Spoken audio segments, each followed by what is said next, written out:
Entamé le mercredi 29 avril 2020, c'est le vendredi 1er mai 2020 à 17 h, heure locale, que le Conseil des évêques de l'Église méthodiste unie du monde a pris fin. 3 jours durant, les premières autorités de l'Église méthodiste unie se sont réunies par vidéoconférence pour décider de la vie de l'Église, prier pour le monde, écouter les rapports sur les relations écuméniques, le racisme, la vie en communauté, les stratégies de supervision épiscopale et les rapports dus à la pandémie du Covid-19. À la faveur de cette rencontre, le bishop Ken Carter, bishop de la région de Floride aux États-Unis, président sortant du Conseil des bishops, a passé le témoin au bishop Cynthia Harvey de la région de Louisiane, qui sera aux commandes du Conseil des bishops de l'Église méthodiste unie du monde pour une période de 2 ans. Le bishop Benjamin Boni, représentant les bishops de l'Afrique de l'Ouest, a pris part à cette conférence virtuelle au sommet de l'Église et s'est félicité du travail abattu par le bishop Carter. L'essentiel, c'est que nous avons pu ensemble rendre grâce à Dieu, nous avons pu prier, nous avons pu présenter des rapports, nous avons pu voter, donc pris des décisions. Nous bénissons le Seigneur pour le travail fait par l'équipe conduite par Bishop Carter, qui en est donc venu à sa fin. À la demande de la jeunesse de l'Église méthodiste unie du monde, la date de la conférence générale initialement prévue en août 2021 a été reportée à une date ultérieure. Le bishop Benjamin Boni a invité tout le peuple méthodiste à la prière face à la persistance de la maladie à coronavirus. Évidemment, il faut beaucoup prier. Avec cette pandémie, les choses risquent de ne pas être ce qu'elles sont jusqu'aujourd'hui. Il y aura certainement beaucoup de situations nouvelles en termes de défis à relever. Il faut avancer avec courage, avancer dans la foi, avancer ensemble, faire preuve d'humilité parce que cette pandémie a achevé de convaincre même les plus sceptiques qu'il y a les humains que nous sommes, mais il y a avant tout Dieu.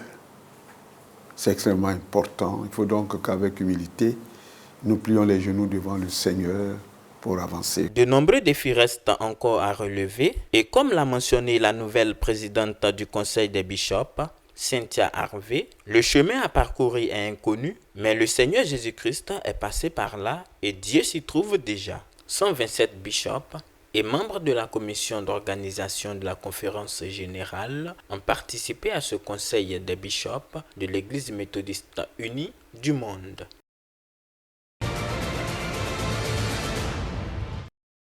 Prier, c'est parler à Dieu, c'est aussi entendre sa voix, ses instructions, sa direction pour nos vies. C'est fort de cette évidence qu'au siège de la conférence de l'Église méthodiste unie Côte d'Ivoire, une prière matinale avant le service a été instituée. Cette prière a pour but d'implorer la présence divine du Seigneur aux côtés des pasteurs et laïcs qui y travaillent et leur faire connaître davantage Jésus-Christ. En plus de ce rendez-vous quotidien, la direction de l'Église organise tous les premiers mercredis du mois un culte. C'est à cette tradition qu'elle a sacrifié le mercredi 6 mai 2020. Le message de ce jour a été porté par le révérend Roger Messou, pasteur en charge de la communauté du Jubilé de Cocody. Prenez garde que personne ne vous séduise. Tel est le thème de ce message, extrait de Matthieu chapitre 24, verset 4. Nous sommes dans les temps derniers. Et si l'Église doit être séduite, nous qui sommes avertis, nous ne devons pas nous laisser séduire ou introduire la séduction dans l'Église en tant que responsables surtout. Gardons la pureté de l'Évangile, gardons la pureté de nos églises, gardons la pureté de notre foi. Et lorsque Christ viendra, il nous séparera d'avec ce monde, il nous séparera d'avec toute cette corruption, il nous prendra pour être avec lui et il brûlera le reste dans le feu ardent qui ne s'éteint jamais. Que le Seigneur préserve son Église, l'Église méthodiste. de tous ces dangers qui nous guettent, qui nous menacent, et que personne ici ne soit un canal ni un apôtre de la séduction, de la chrétienté, de la séduction de l'Église. Que Dieu nous bénisse et que nous sachions conserver l'héritage de nos pères, l'héritage de John Wesley, l'héritage de Christ. Ce culte présidé par le bishop Benjamin Boni est aussi un moment pour tout le personnel, pasteurs et laïcs, de communier au corps et au sang du Christ. C'est également une tribune pour le premier responsable de l'Église de faire passer un message au personnel. Les signes donnés par le Seigneur pour annoncer la fin des temps, ces signes se voient aujourd'hui à l'œil nu. Autant dire que les temps qui sont les derniers de l'histoire sont amorcés. Et le diable qui sait qu'avec le retour, l'avènement de Jésus-Christ, c'est la fin pour lui. C'est l'entrée dans le feu. Il travaille d'arrache-pied avec tous ses suppôts, avec toute son équipe, de jour comme de nuit, pour perdre les enfants de Dieu. Et nous sommes avertis. La solution, c'est que nous ne conformions pas notre vie à la vie de ceux qui sont au dehors. Nous devons conformer notre vie au modèle qu'a laissé Jésus-Christ. C'est dans la louange que ce culte mensuel de la conférence a pris fin dans le strict respect des mesures barrières de lutte contre la pandémie de Covid-19.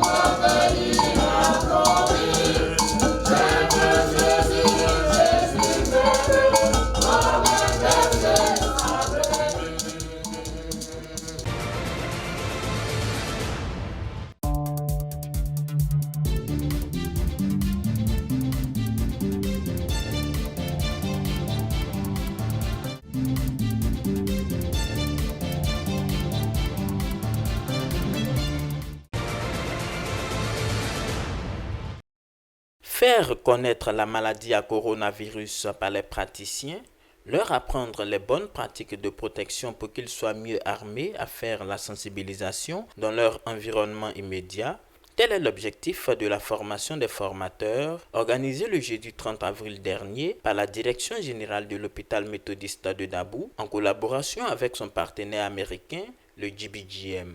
Nous sommes à l'étape d'exécution de ce projet et qui commence par les sessions de formation. Et nous formons des formateurs qui vont à leur tour former des points focaux de différents sites et qui, dans leurs sites, ils vont être des personnes de référence pour faire passer l'information, la communication pour les changements de comportement. Nous savons que c'est une maladie qui n'a pas de traitement. Donc le salut de nous tous réside dans la prévention primaire. Selon le professeur Simplice Dagnon, professeur principal, ces professionnels de la santé seront des relais efficaces sur le terrain après cette session. Il est question pour nous de préciser auprès de la cible, auprès des apprenants, ce que c'est que cette maladie, comment elle se transmet, quelles sont les caractéristiques du virus et surtout quels sont les moyens de protection individuelle et protection collective. De sorte que chacun dans son environnement de travail, dans son environnement familial, pose des gestes utiles en faveur de la rupture de la transmission de la maladie. L'autre objectif, je pense qui est secondaire, c'est de bien préciser les notions. Chacun sachant de quoi il s'agit quand on parle de coronavirus. Parce que quand on ne sait pas, on peut poser des gestes maladroits qui peuvent permettre la propagation de la maladie. Les autorités sanitaires de la ville de Dabou et des collectivités décentralisées ont été associées à cette session de formation. On fait les sensibilisations. Malheureusement, il y a certains qui ne croient pas à la maladie. On continue la sensibilisation. Les problèmes qu'on a au niveau de Dabou, c'est au niveau des gares routières et du marché. Et puis au niveau des boulangeries, il y a toujours attroupement d'hommes. Nous sensibilisons, mais on voit que c'est un peu encore difficile. Donc aujourd'hui, je suis très heureux de voir cette équipe de formation composée des professeurs d'université qui sont venus nous former Et nous avons créé ce pool de formateurs. C'est pour élargir cette formation au niveau du département. Tous ceux qui sont là aujourd'hui, qui seront formés, vont former tous les agents de santé, tous les agents communautaires et même aller encore plus loin, même dans les villages, pour former les leaders communautaires. À cette session de formation des formateurs, ce sont des médecins, des infirmiers, des sages-femmes et des personnes de la société civile qui ont été mobilisés pour rompre la chaîne de contamination de la maladie à coronavirus dans la région des Grands Ponts.